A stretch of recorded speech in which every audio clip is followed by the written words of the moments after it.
Okay, so just a continuation on the investigation. So the first one we said you do chondrosynthesis. Okay, you do chondrosynthesis while you go in with your needle in the pouch of Douglas and your POD. Once you go in there, you're going to aspirate blood. Okay, so this blood will be uh, free flow non-clotting blood. Okay, so this blood won't be clotting; it'll be free flow non-clotting blood. Okay, apart from that, you do your FBC. You're going to do you do X match, because remember, this woman this is an emergency, so anything can happen. So now we need to prepare this woman. This woman might go in theater. Okay, okay, she might go in theater for laparoscopy. Okay, so you do chondrosynthesis, FBC, X match, you do transvaginal ultrasound scan. So you're also checking for levels of HCG, mostly less than 500 international units, or other books will say 300. Okay, so mostly you check for the levels of beta HCG. Mostly it's less than 300. Others will tell you less than 500 international units. Okay. Um, Apart from that, so mostly if you do transvaginal ultrasound, there is going to show you there'll be more like a firing. Okay, it's called firing appearance. There'll be that what you call a firing appearance. Okay, there'll be that firing appearance that you're going to see.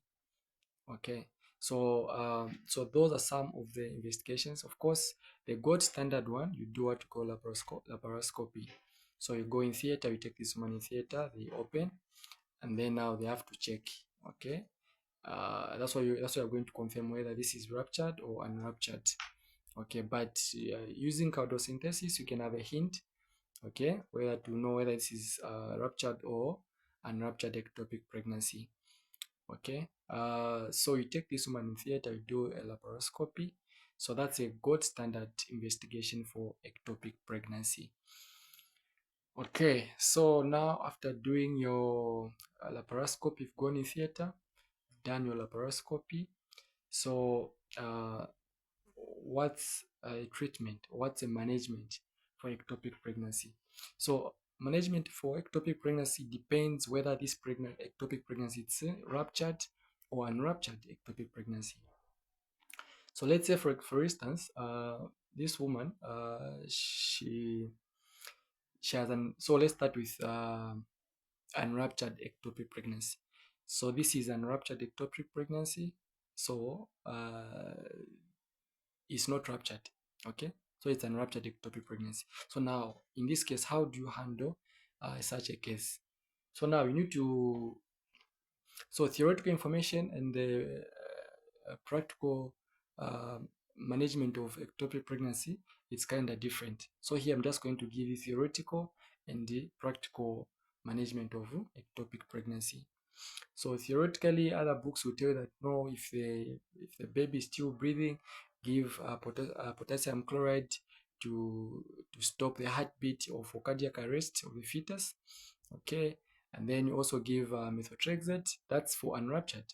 Okay, because they are trying to save the tube. Okay, we are trying to save the tube. So what are you going to do? You also give methotrexate.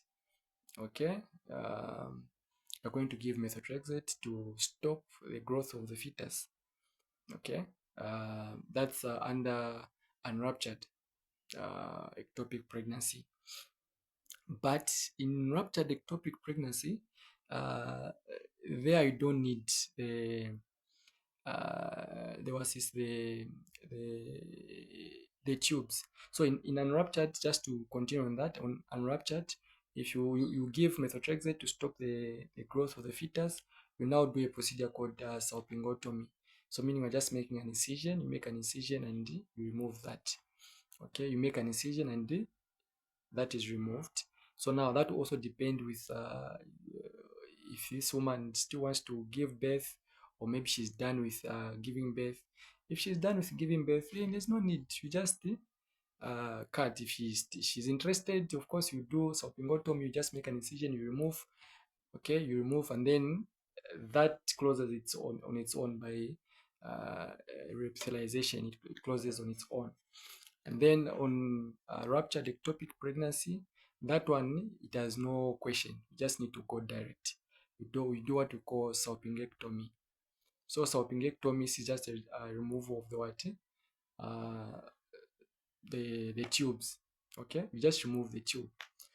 Okay, so it's called laparoscopic salpingectomy. So meaning you are removing the tube because you don't need it because it's ruptured. Okay, it's already ruptured. So there you do what you call laparoscopic salpingectomy.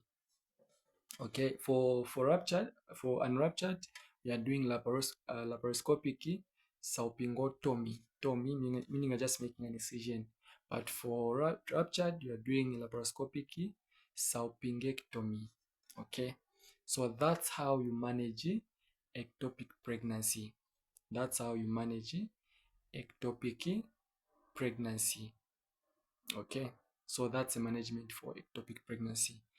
Thank you so much. I hope from the little information that I've shared with you, uh, you've learned something. So I was kindly asking if you can subscribe and share this video to as many groups as you can. Thank you so much.